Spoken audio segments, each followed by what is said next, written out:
শেখ হাসিনার আমলে যতগুলো সচিব একেবারে দলীয় ক্যাডার ছিল এবং চরম দুর্নীতিবাজ ছিল, তার মধ্যে অন্যতম হচ্ছেন হেলাল উদ্দিন।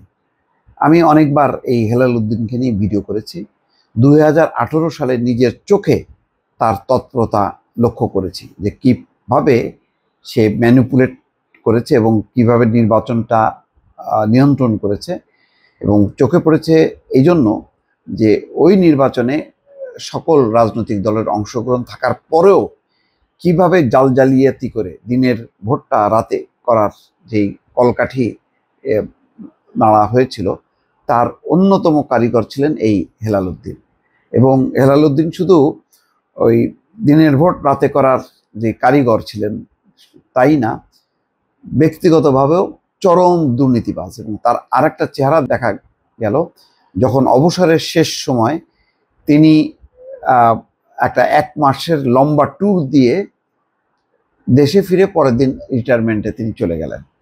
সাধারণত এই ধরনের ট্যুর হয় যে তারা ট্যুর থেকে ফিরে এসে তাদের অভিজ্ঞতা তারা কাজে লাগাবেন, সরকারের কাজে, সরকারি কর্মকর্তা কর্মচারীদের মাঝে তার জ্ঞানটা বিতরণ করবেন। কিন্তু সরকারি টাকায় 1 মাস বিদেশ সফর করে, ইউরোপ আমেরিকা সফর করে দেশে ফিরে পরের দিন তিনি রিটায়ারমেন্টে চলে গেলেন। এবং তারপরে আবার সব তার মানে কি বলে কলিগদের উদ্দেশ্যে তিনি আবার একটা মানে নীতিবান একটা চিঠিও দিলেন।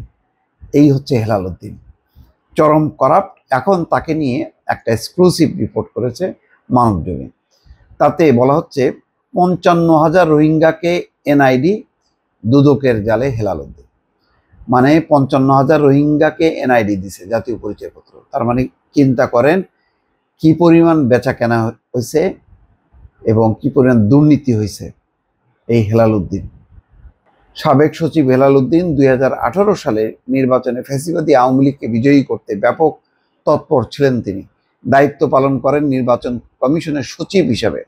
পরে স্থানীয় সরকার মন্ত্রণালয়ের সচিব থাকা অবস্থায় 2022 সালে অবসরে যান। আওয়ামী লীগ সরকারের পতনের পর গত বছরের অক্টোবরে গ্রেপ্তার হন হেলাল উদ্দিন।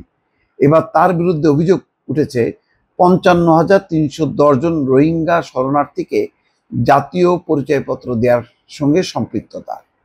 চিন্তা করছেন, টাকার বিনিময়ে কোটি কোটি টাকা ইনকাম করছে তাহলে এই এনআইডি দিয়ে। অভিযোগটি অনুসন্ধানে নেমেছে দুদক।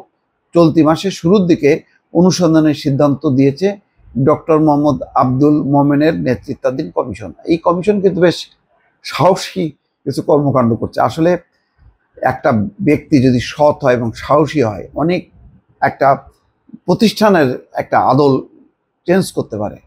সম্ভবত ডক্টর মোমেন তেমনি একজন খুবই গুরুত্বপূর্ণ কিছু তথ্য, কিছু দুর্নীতির বিষয়গুলো সামনে নিয়ে আসছেন তিনি, যেটা 15 বছরে অজানা অচেনা ছিল। সেই তথ্যগুলি বের করে নিয়ে আসছেন এবং ধরে ধরে তাদের বিরুদ্ধে অভিযোগগুলো দাঁড় করাচ্ছেন। গত সপ্তাহের অনুসন্ধানের জন্য একজন কর্মকর্তাকে দায়িত্ব দেওয়া হয়েছে। দুদকের ঊর্ধ্বতন একটি সূত্র মানবজমিনকে এই তথ্য নিশ্চিত করেছে।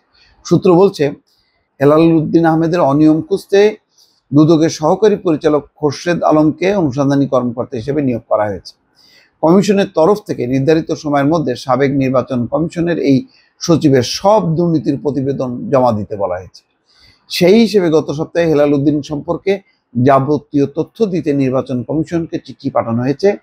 একই চিঠি স্থানীয় সরকার মন্ত্রণালয়েও পাঠায় দুদক। দুদকের পরিচালক পদমর্যাদার এক কর্মকর্তা বলছেন, কমিশনের দায়িত্ব পালনকালে নানা অনিয়মের অভিযোগ রয়েছে হেলাল উদ্দিন আহমেদের বিরুদ্ধে। বিশেষ করে নিজের ক্ষমতা প্রয়োগ করে 55,000-এরও বেশি সংখ্যক রোহিঙ্গাকে এনআইডি দেওয়ার মতো গুরুতর অভিযোগ রয়েছে তার বিরুদ্ধে।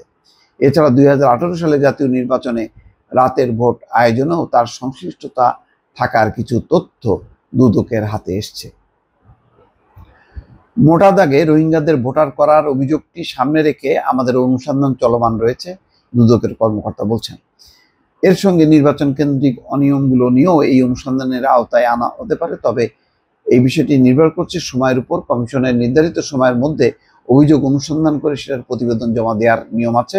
আমরা চেষ্টা করছি তার আগেই অনুসন্ধানটি শেষ করার। দর্শক, চিন্তা করেন, কোটি কোটি টাকা, হাজার হাজার কোটি টাকা বা শত শত কোটি টাকা বানাইছে, এত পরিমাণ রোহিঙ্গাকে টাকা দিছে, কত টাকার বিনিময়ে হয়েছে এই কাজটা, নিশ্চয়ই ভালোভাবে ইন্টারোগেট করলে সেটা পাওয়া যাবে। দর্শক ভালো থাকবেন, আল্লাহ হাফিজ।